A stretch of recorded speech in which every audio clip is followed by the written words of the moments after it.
अजामिळो नाम महीसुरः पुरा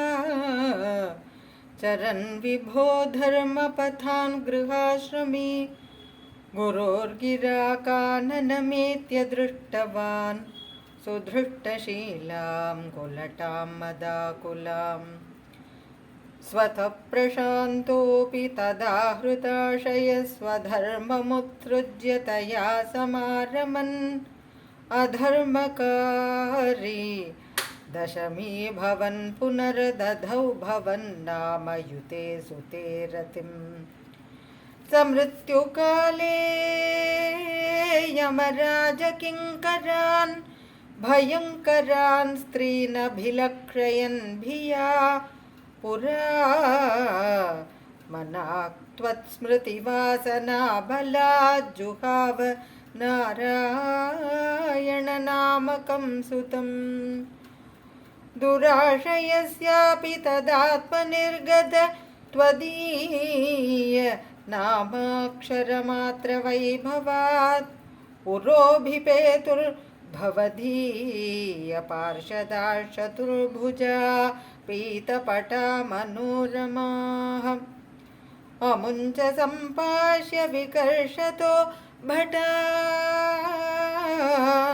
विमुञ्चते त्यारुरुधुर्बलादमीं निवारितास्ते च भवज्जनैस्तदा तदीयपापन्निखिलं न्यवेदयन् भवन्तु पापानि कथन्तु निष्कृते कृतेऽपि भो दण्डनमस्ति पण्डिताः न निष्कृतिः किं विदिता भवादृशामिति प्रभो त्वत्पुरुषा बभाषिरे श्रुतिस्मृतिभ्यां विहिता व्रतादयः पुनन्ति पापन्न लुनन्ति वासनाम् अनन्तसेवा तु निकृन्तति द्वयीमिति प्रभो त्वत्पुरुषा बभाषिरे